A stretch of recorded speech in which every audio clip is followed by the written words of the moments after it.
La RSE, en fait, alors déjà c'est un concept qui est souvent pris par les équipes syndicales de façon très abstraite, et c'est vrai que derrière la RSE, qu'est-ce qu'on met? C'est déjà un premier sujet, un premier débat. Et puis en fait, pour nous, la RSE, finalement, en tant que représentant du personnel et élu, c'est un prétexte. C'est un prétexte à faire quoi? Justement, à faire avancer tout ce qu'on souhaite faire avancer dans le cadre du dialogue social avec les employeurs, avec les dirigeants d'entreprise auxquels on est confronté, c'est-à-dire en fait à la fois les conditions de travail, à la fois la notion même et préalable de dialogue social dans les entreprises, dans les structures, et puis également de faire avancer certaines thématiques comme la diversité et comme la lutte contre les discriminations dans le cadre des entreprises. Il y a à la fois le volet économique naturellement, puisqu'il s'agit de faire tourner un collectif, et donc économiquement en tout cas, là aussi la pérennité soit bien en place, mais l'autre volet c'est le social et enfin l'environnement. Et c'est vrai que la RSE souvent on l'aborde, ou il est abordé par les dirigeants d'entreprise ou de structures au sens large, donc associations, GIE et même collectivités territoriales, par le bout de l'environnement. Pourquoi? Parce que souvent on va commencer par exemple par un bilan carbone. Alors un bilan carbone c'est tout simple, c'est chiffré, on fait venir 2 experts et puis on a des axes de progrès qui sont clairs. Quand il s'agit de faire progresser au sens plus social des items comme la diversité, comme la qualité du dialogue social, et bien on est beaucoup plus sur du qualitatif au détriment du quantitatif, et donc là c'est vrai que c'est plus difficile à appréhender par rapport à des dirigeants.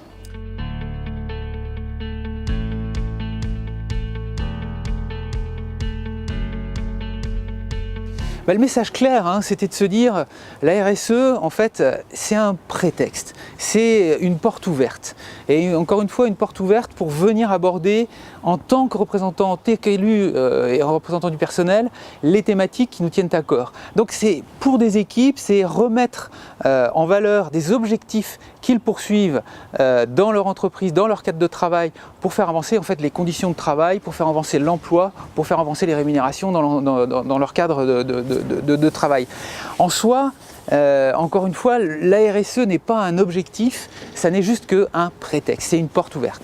C'est une opportunité dont on peut se saisir parce que le concept est à la mode. Alors c'est vrai qu'il est raccroché aussi au développement durable, et c'est vrai que c'est la déclinaison en fait au monde de l'entreprise du développement durable, de la notion de développement durable. Donc on est dans un espèce de climat là où tout le monde en parle. On a eu d'autres concepts en matière de management, où on a d'autres à l'heure actuelle, donc entreprise libérée, entreprise citoyenne. Là il se trouve qu'aujourd'hui la RSE est un prétexte, encore une fois, et puis une opportunité pour se saisir effectivement et faire avancer notre schmilblick. C'est-à-dire en fait ce qui nous tient à cœur véritablement, encore une fois, en tout cas 3 axes clairs, la nature du dialogue social, ça c'est le primordial, la RSE doit être faite et portée avec, par, pour les salariés, les conditions de travail, donc QVT, déplacement, équilibre de vie professionnelle, vie privée, la lutte contre les discriminations, donc égalité homme-femme évidemment, mais aussi les discriminations ethniques et aussi l'accès au handicap et aussi les équilibres juniors-seniors dans l'entreprise. Et enfin, là on arrive évidemment sur les questions environnementales, et ça serait dommage de ne pas citer quand même aussi les notions, tout ce qui touche la transition énergétique, et là il y a beaucoup à faire aussi.